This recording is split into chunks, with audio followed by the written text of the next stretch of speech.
Magic देखा है? Magic, यहाँ Yes, पे अभी आपको मैजिक होता हुआ दिखाई दे। बताइए क्या प्रोडक्ट बनेंगे? बनाए आपने? बोलो बाबा। किसी ने भी नहीं बनाए?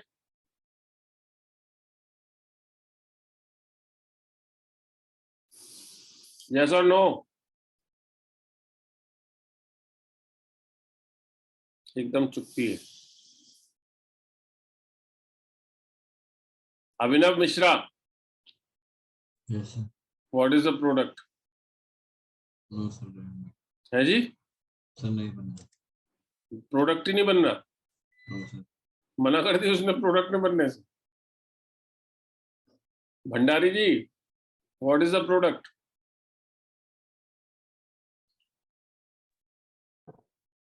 सर पता नहीं चल रहा।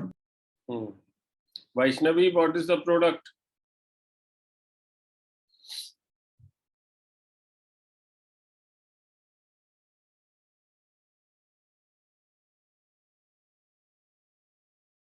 ओके, ये है प्रोडक्ट।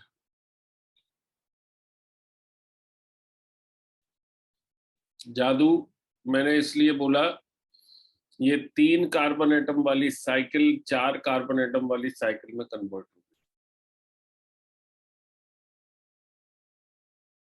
राइट, इसलिए मैंने बोला जादू।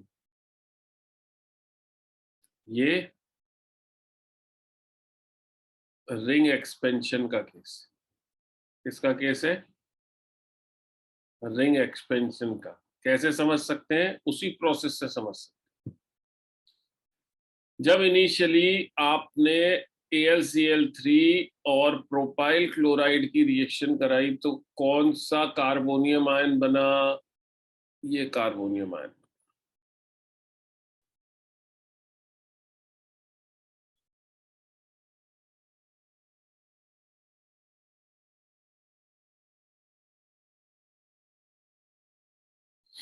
ये प्रोपाइल क्लोराइड है।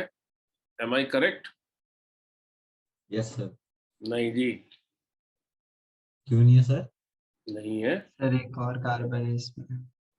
इसके अंदर 4 कार्बन एटम है भाई साहब, हाँ 3 सर। नहीं है। अच्छा। इट इज क्लोरोमिथाइल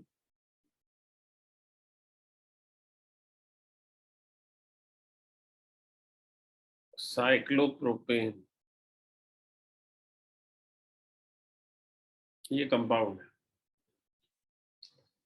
इस कंपाउंड का स्ट्रक्चर देखते हैं।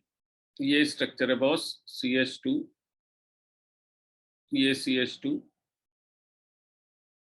इससे जुड़ा हुआ ये कार्बन एटम, और इससे जुड़ा हुआ ये CH2 जिस पर पॉजिटिव चार्ज आया, यहां पर एक हाइड्रोजन मौजूद है। ठीक है, दिस इज द स्ट्रक्चर। अगर आपने ये जजमेंट नहीं किया, मैंने आपको बोला था कि प्रोसीजर आपको फॉलो करना है। ठीक है, मैंने आपको बोला था प्रोसीजर फॉलो करना है। तो प्रोसीजर फॉलो करने का क्या मतलब है कि आपको सबसे पहले क्या करना है? स्ट्रक्चर देखना है। उस स्ट्रक्चर में ये देखना है कि कहीं ऐसा तो नहीं हो रहा कि किसी लोअर डिग्री के कार्बन एटम पर चार्ज हो और उसके बगल में कोई हायर डिग्री का कार्बन एटम हो। आप देखिए, ये 1 डिग्री कार्बन एटम है, इसके बगल में इस कार्बन एटम को देखेंगे तो ये 3 डिग्री का कार्बन एटम है। एक कार्बन एटम इससे ये जुड़ा हुआ है, दूसरा ये जुड़ा हुआ है, तीसरा ये जुड़ा हुआ है। तो चार्ज कहाँ जाने की टेंडेंसी रखेगा? सर 3 डिग्री की तरफ। 3 डिग्री के कार्बन एटम पर। अब इसके 3 बॉन्ड्स आपने आइडेंटिफाई किए, A, B और C। ये 3 बॉन्ड्स आपने आइडेंटिफाई किए। ठीक है, वही 33% लेके चल रहे हैं। 33% इसकी शिफ्टिंग से प्रोडक्ट बन सकता है, 33% यहां से प्रोडक्ट बन सकता है, और 33% यहां से प्रोडक्ट बन सकता है। राइट, अब हम देख लें 1 बाय 1। अगर हम H का बॉन्ड ब्रेक करते हैं तो क्या होता है बॉस? हमने सपोज H वाला बॉन्ड यानी A ब्रेक किया, ये ब्रेक कर दिया हमने, क्या सिचुएशन आई? H पर नेगेटिव चार्ज आ गया, कार्बन एटम पर पॉजिटिव चार्ज आ गया, ये H जा करके इस CH2 से कंबाइन हो गया, यस और नो? Yes sir. क्या बना? अगर हमने हाइड्राइड शिफ्ट कराया, ये तो हाइड्राइड शिफ्ट हुआ ना, अगर हमने हाइड्राइड शिफ्ट कराया तब जो प्रोडक्ट बना या जो कार्बोनियम आयन बना वो कुछ ऐसा बना, CH2 सिंगल बॉन्ड CH2, ये कार्बन एटम पर पॉजिटिव चार्ज आ गया और इधर है CH, राइट? ये बना 33%, लेकिन 66% क्या बनने की पॉसिबिलिटी है? जब B या C ब्रेक होगा तो सेम टाइप का प्रोडक्ट बनेगा। हाँ सर। लेकिन यहाँ जो इंटरेस्टिंग बात होगी वो क्या होगी कि जो हाइड्रोजन है वो तो यहाँ दिख नहीं रहा, यानी यहाँ हाइड्राइड शिफ्ट तो होगा नहीं, यहाँ तो कुछ इस तरह की सिचुएशन आएगी। देखिए सपोज मैंने बी बॉन्ड ब्रेक किया है, ये राइट, जब मैंने बी बॉन्ड ब्रेक किया तो क्या सिचुएशन आई? कार्बन एटम पे इस पे पॉजिटिव चार्ज आया, इस वाले के इस बॉन्ड को मैं लगा दे रहा हूं, ठीक है, इसको ये मैंने हटा दिया, ये मैंने हटा दिया, ये मैंने, अब आप ध्यान से देखिए, कार्बन एटम पर ऊपर वाले पॉजिटिव चार्ज आ गया और इस कार्बन एटम पे नेगेटिव चार्ज आ गया, यस और नो? हाँ या ना? हाँ सर। जिस कार्बन एटम पे नेगेटिव चार्ज आया इसको आपको किससे जोड़ना है? 1 डिग्री वाले का, 1 डिग्री वाले कार्बन एटम से ब्रेक जोड़ना है। तो आप जब इसे इस कार्बन एटम से जोड़ेंगे तो टोटल रिंग के कार्बन एटम्स का नंबर कितना हो जाएगा? 4 हो जाएगा। मींस ये जो है, आप चाहे बी ब्रेक कीजिए चाहे सी ब्रेक कीजिए, you will find this kind of product, CH2 single bond CH2, CH इस पर पॉजिटिव चार्ज, ये CH2, यस और नो? ये बनेगा, हाँ या ना? हाँ सर। एक चीज बन रही है 33%, दूसरी चीज बन रही है 66%, तो कौन मेजर प्रोडक्ट बनाएगा? 66% वाला सर। 66% वाला। अब एक यहाँ पे एक दूसरा बहुत इंपॉर्टेंट एस्पेक्ट भी है। सपोज मैं आपसे ये क्वेश्चन पूछता हूं, विच of the following is most stable, ठीक है, और आपके जो ऑप्शंस हैं, एक ऑप्शन मैंने दिया ये, एक ऑप्शन दिया मैंने ये, एक ऑप्शन दिया ये, और एक ऑप्शन दिया ये, यानी साइक्लोप्रोपेन, साइक्लोब्यूटेन, साइक्लोपेंटेन, साइक्लोहेक्सेन, ये 4 ऑप्शंस आपको दिए, and I am asking which of the following is the most stable. क्या जवाब है आप? Sir B. है जी? Sir B. B, B for ये साइक्लोब्यूटेन। Yes sir. हाँ जी। Anyone else? भंडारी जी?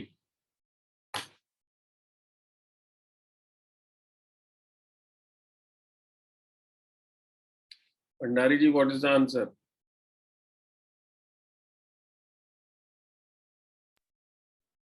वैष्णवी, हाँ बताइए भंडारी जी, फिर मैं वैष्णवी का आंसर बताऊंगा। सर थोड़ा सा सोच के बता दो। अरे सोच तो लिया इतना यार, 4 ऑप्शन है, 25% की प्रोबेबिलिटी वैसे भी है यार, आंख बंद करके बता दे कोई सा भी।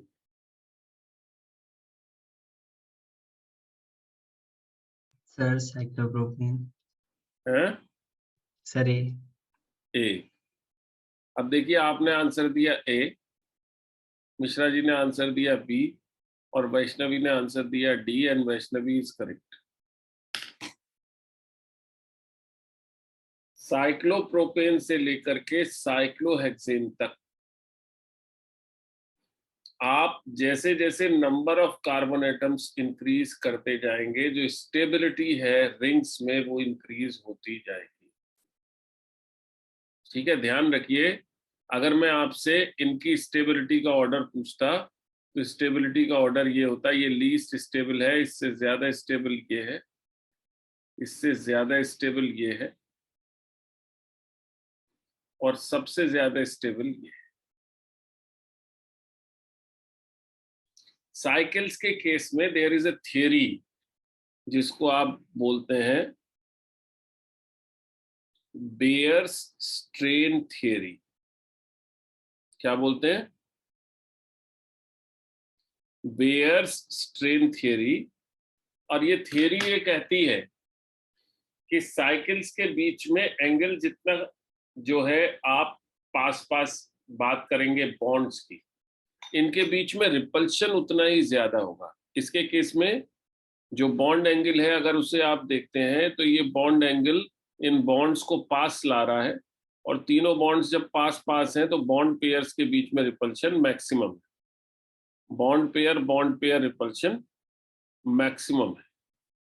और यहाँ जो सिचुएशन है बड़ी सिमेट्रिकल आइडियलिस्टिक सिचुएशन है, जहां bond pair repulsion minimum possible value पर है। राइट? तो रिपल्शन अगर मिनिमम है तो स्टेबिलिटी मैक्सिमम होगी, ये मैं पहले भी बता चुका हूं। राइट? तो यहां जो सिचुएशन है वो क्या है कि आप हमेशा ध्यान रखेंगे कि साइकिल्स के केस में तीसरे कार्बन एटम से छठे कार्बन एटम की साइकिल तक जब आप जाएंगे तो ये जो छठे कार्बन एटम की साइकिल है ये सबसे स्टेबल होगी। और मजे की बात ये है ये इवन सातवें कार्बन एटम की साइकिल से भी स्टेबल है। मीन्स अगर मैंने साइक्लोहेप्टेन यहाँ पे लिखा होता तब भी साइक्लोहेक्सेन सबसे ज्यादा स्टेबल होता, बिकॉज जो सातवां कार्बन एटम जुड़ता है वहां पे फिर वही प्लेन की टिल्टिंग आ जाती है, प्लेन टिल्ट कर जाता है, जिसकी वजह से थोड़ा बहुत रिपल्शंस बढ़ जाते हैं, मार्जिनली बढ़ते हैं।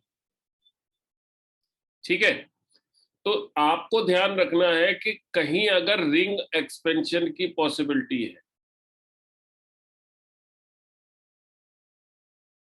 ठीक है बेटा मेरी बात सुन रहे हो ध्यान से, कहीं अगर रिंग एक्सपेंशन की पॉसिबिलिटी है तो रिंग एक्सपेंशन से बना हुआ जो प्रोडक्ट है वो मेजर प्रोडक्ट,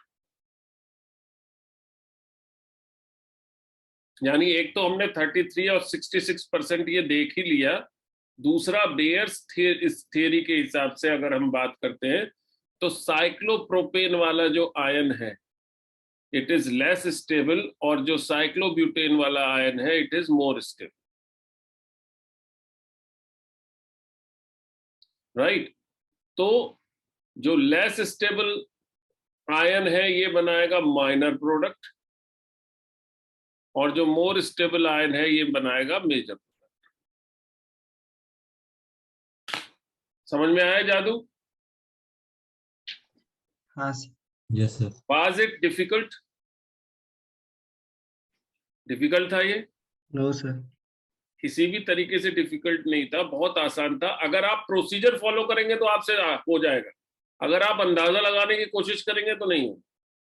प्रोसीजर मैंने आपको सिंपल सा बताया कि सबसे पहले आप कार्बोनियम आयन बनाइए, ये Cl आपने हटाया, कार्बोनियम आयन बनाया। इस कार्बोनियम आयन की स्टेबिलिटी चेक करने के लिए इसका कार्बन स्केलेटन बना लीजिए, आपको पता लग जाएगा कि इससे एक बॉन्ड के डिस्टेंस पर कोई हायर डिग्री का कार्बन एटम तो मौजूद नहीं, और अगर हायर डिग्री का कार्बन एटम मौजूद है तो पॉजिटिव चार्ज वहां जाने की टेंडेंसी रखेगा, और अगर टेंडेंसी रखेगा तो प्रोडक्ट जो आप सोच रहे हैं उससे प्रोडक्ट चेंज हो जाएगा। राइट? क्लियर है? अरे बोलो Yes. यार, सीखे नहीं सीखे, जादू Yes, सीखे sir. कि नहीं सीखे? राइट। तो ये जो मैजिक है, ये मैजिक हर उस रिएक्शन पे लगेगा, आप ध्यान दीजिए, हर उस रिएक्शन पे लगेगा जिसमें कार्बोनियम आयन बनने की पॉसिबिलिटी है। यानी मार्कोनिकॉफ रूल जितनी भी रिएक्शंस फॉलो करती हैं, उन सारी रिएक्शंस में इलेक्ट्रोफिलिक सब्स्टिट्यूशन जिन रिएक्शंस में हो रहा है, उन सारी रिएक्शंस में इसके लगने की पॉसिबिलिटी है। ठीक है, जो रिएक्शंस मार्कोनिकॉफ रूल फॉलो कर रही हैं, या हम बोले electrophilic additions, electrophilic addition Markovnikov carbonium ion बन के ही पॉसिबल होगा। आप जब देख रहे हैं इलेक्ट्रोफिलिक एडिशन, इलेक्ट्रोफिलिक सब्स्टिट्यूशन, ये दोनों रिएक्शंस में कार्बोनियम आयन बन रहा है, फिर प्रोडक्ट बन रहा है। तो आप एल्कीन और एल्काइन की इलेक्ट्रोफिलिक एडिशंस और बेंजीन की इलेक्ट्रोफिलिक सब्स्टिट्यूशंस में अगर एग्जामिनेशन में क्वेश्चन आता है तो प्रोडक्ट की फॉर्मेशन में सावधानी रखेंगे। ठीक है, ऐसे ही प्रोडक्ट नहीं बनाएंगे, क्योंकि रिएक्शन 100% अननोन होगी और आपको इसी तरीके से कैप्चर करनी। ठीक है जी, Yes, sir. Right. Yes, sir.